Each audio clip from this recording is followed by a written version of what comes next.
ఆచి చికెన్ మసాలా. ఆఫ్ఘనిస్తాన్లోని తాలిబాన్లతో పాకిస్తాన్ బహిరంగ యుద్ధాన్ని ప్రకటించింది. గతేడాది అక్టోబర్ నుంచి ఒకరినొకరు కవ్వించుకుంటున్న ఈ రెండు దేశాలు రాత్రి నుంచి తెల్లవారుజాము వరకు భీకరంగా తలపడ్డాయి. ఆదివారం కాబూల్పై పాకిస్తాన్ ఎయిర్ ఫోర్స్ చేసిన దాడికి ప్రతీకారంగా తాలిబాన్లు సరిహద్దుల వెంబడి చేసిన దాడిలో 55 మందికి పైగా పాక్ సైనికులు మృతి చెందినట్లు తెలుస్తోంది. ప్రతీకారంగా ఆఫ్ఘన్పై పాక్ బాంబుల వర్షం కురిపించింది. 100 మందికి పైగా తాలిబాన్లు హతమైనట్లు సమాచారం. ఆఫ్ఘనిస్తాన్పై పాకిస్తాన్ బహిరంగ యుద్ధం ప్రకటించింది. డ్యూరండ్ లైన్ వెంబడి రెండు దేశాలు భీకరంగా తలపడ్డాయి. గత ఆదివారం నాటి దాడులకు ప్రతీకారంగా తాము చేసిన దాడిలో 55 మంది పాకిస్తానీ సైనికులను మట్టుబెట్టినట్లు తాలిబాన్లు ప్రకటించారు.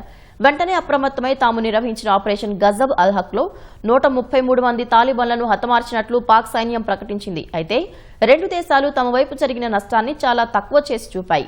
అర్ధరాత్రి ముందు సరిహద్దులోని పాక్ ఆర్మీ స్థావరాలపై తాలిబాన్ దళాలు విరుచుకుపడ్డాయి. 4 గంటల పాటు కొనసాగిన ఈ ఆపరేషన్లో 19 పాకిస్తానీ సైనిక పోస్టులు 2 స్థావరాలను ధ్వంసం చేసినట్లు ఆఫ్ఘన్ ప్రభుత్వ ప్రతినిధి జబీహుల్లా ముజాహిద్ పేర్కొన్నారు. పాక్ సైనికుల మృతదేహాలతో పాటు సైనికులను బందీలుగా తమ దేశంలోకి తీసుకొచ్చినట్లు ప్రకటించారు.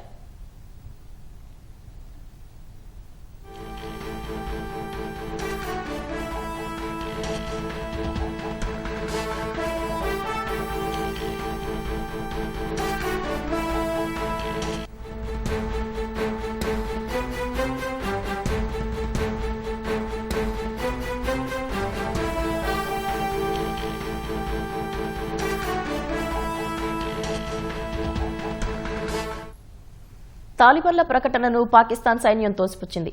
తమ వైపు 2 మృతి చెందారని, 3 గాయపడ్డారని తెలిపింది.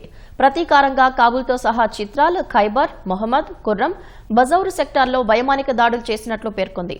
133 మంది తాలిబాన్లను మట్టుబెట్టామని, 200 మందికి గాయాలయ్యాయని పాక్ ప్రధాని అధికార ప్రతినిధి మొషారఫ్ జైదీ తెలిపారు.